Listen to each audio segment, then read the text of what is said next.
সবাই কেমন আছে বলো? দেখো আমার কমেন্ট दरिंदगी चेहरे से সবাইকে অনেক नंबर অনেক एक का ধন্যবাদ। कमीना বাট আমাকে जी সবাই जी মিলে आंखें সাপোর্ট देखो করে যাবে যেন আমি नीयत এগিয়ে में যেতে खोल পারি। साफ नजर आता है अवश्य আরে সামহা, এই শীতের দিনে বাসন্তী কোন সাবান দিয়ে স্নান করে রে? বাসন্তীর হাত পা গুলো দেখ, অনেক ফর্সা হয়েছে বাসন্তী। সর্দার, গরমের দিনে যখন আমরা নদীতে স্নান করতে গিয়েছিলাম তখন বাসন্তীকে দেখেছিলাম সারা গায়ে সাবান ঘষে ঘষে স্নান করছিল। যদি তোর বয়ফ্রেন্ডের জীবন বাঁচাতে চাস তাহলে এই শীতেও তোকে ঠান্ডা জল দিয়ে স্নান করে দেখাতে হবে। না বাসন্তী, এই এত শীতে তুমি ঠান্ডা জল দিয়ে স্নান করবে না। এ সামহা, দেওয়ার গায়ে ঠান্ডা জল ঢেলে। শোনা গো আমার।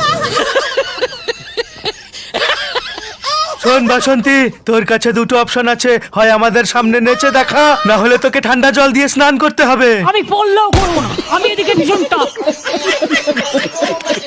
আমি এই ঠান্ডাতে স্নান করতে পারবো না, আমি নাচবো তাও ভালো।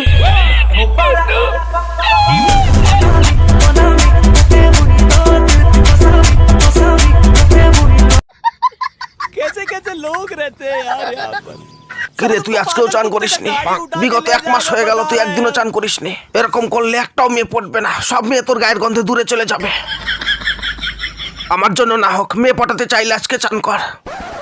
জীবনে আর কিচ্ছু চাইবো না তোমার কাছে, শুধু একবার স্নান। আজকে স্নান করো তুমি। ক্ষমা করো, আমি পারবো না। পারবে না? ও কিছুতেই চান করবে না রঞ্জু।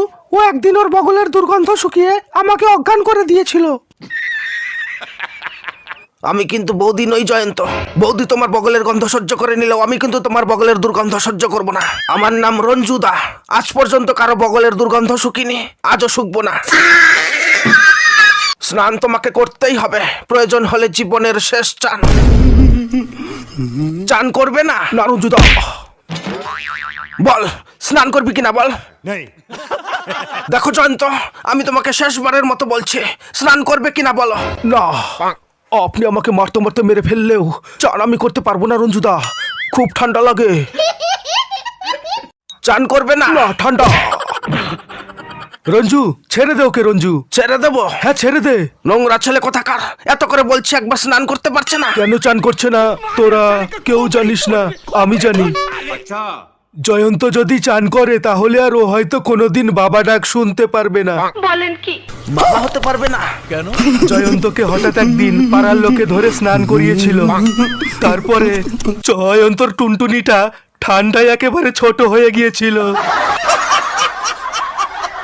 তোকে আর চান করতে হবে না রে। আমি সব সহ্য করতে পারি, কিন্তু কম্বলের ভেতরে পা দিলে আমি সেই গন্ধ সহ্য করতে পারি না। আর তোমার পাদের খুবই দুর্গন্ধ হয়।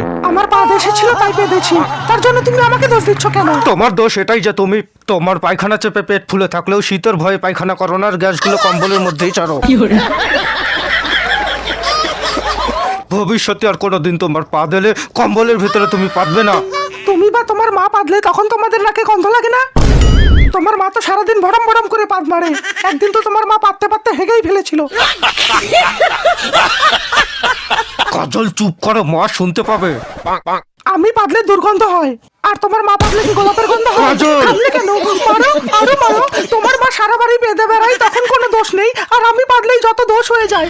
মন খুলে যে পাতবো তারও কোনো স্বাধীনতা নেই, শান্তি করে একটু পাততেও পারি না। একটু পাতবো তাও যত দোষ।